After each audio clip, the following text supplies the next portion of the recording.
Gillian Lynne, have you heard of her? She's a choreographer and everybody knows her work. She did Cats and Phantom of the Opera. She's wonderful. When she was at school, she was really hopeless. The school in the 30s wrote to her parents and said, "We think Gillian has a learning disorder." She couldn't concentrate, she was fidgeting. I think now they'd say she had ADHD. But this was the 1930s and ADHD hadn't been invented, at this point, so it wasn't an available condition. Anyway, she went to see this specialist. So this oak-panelled room, and she was there with her mother, and she was led and sat on this chair at the end, and she sat on her hands for 20 minutes while this man talked to her mother about all the problems Gillian was having at school. The doctor went and sat next to Gillian and said, "Gillian, I've listened to all these things that your mother's told me. I need to speak to her privately." He said, "Wait here, we'll be back. We won't be very long." And they went and left her. But as they went out the room, he turned on the radio that was sitting on his desk.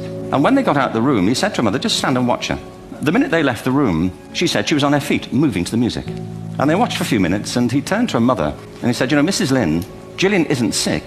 She's a dancer. Take her to a dance school." I said, "What happened?" He said, "She did. I can't tell you how wonderful it was. We walked in this room, and it was full of people like me. People who couldn't sit still. People who had to move to think."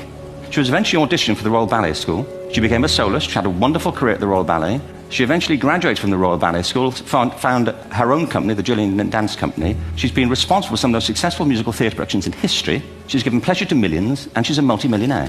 Somebody else might have put her on medication and told her to calm down. Gillian Lynne.